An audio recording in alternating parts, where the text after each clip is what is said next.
Selamat pagi semuanya. Perkenalkan, saya Ladila Sita Saumi dengan NIM Bilangan 283 dari kelas Manajemen Pemasaran 2023. Pada kesempatan kali ini, saya akan memaparkan mengenai izin usaha pada Badan Perseroan Terbatas atau PT. Izin usaha merupakan dokumen yang diberikan oleh pemerintah kepada perusahaan untuk menjalankan usahanya secara sah sesuai dengan peraturan yang berlaku. Bagi sebuah perusahaan, izin usaha sangat penting karena menjadi bukti legalitas perusahaan, meningkatkan kepercayaan pelanggan atau mitra bisnis, memudahkan kerjasama dengan pihak lain, serta menghindari perusahaan dari sanksi hukum akibat menjalankan usahanya tanpa izin. Terdapat beberapa jenis izin usaha yang umumnya dimiliki oleh PT. Pertama, nomor induk berusaha atau NIB yang berfungsi sebagai identitas perusahaan. Kedua, sertifikat standar atau izin operasional yang disesuaikan dengan tingkat risiko usaha. Ketiga, NPWP perusahaan sebagai identitas perpajakan. Selain itu, terdapat izin khusus yang diperlukan sesuai dengan bidang usaha tertentu, seperti izin konstruksi, lingkungan, kesehatan, atau perdagangan. Proses pengurusan izin usaha PT dimulai dari menyiapkan nama perusahaan, menentukan bidang usaha, modal usaha, serta susunan pemegang saham dan pengurus perusahaan. Perlu diketahui, proses pendirian PT dapat berbeda tergantung bentuk usahanya.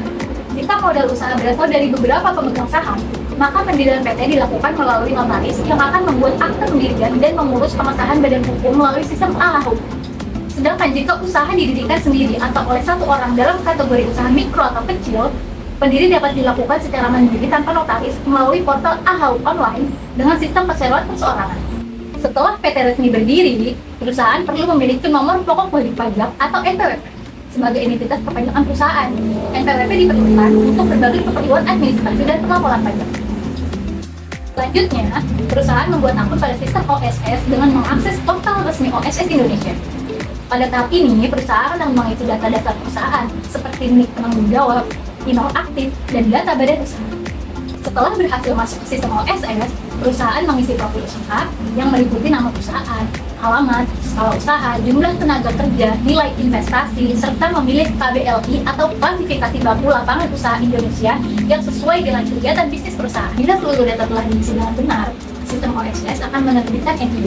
NIB berfungsi sebagai identitas resmi perusahaan dan menjadi dasar untuk memperoleh izin usaha selanjutnya. OSS menggunakan sistem perizinan berbasis resiko.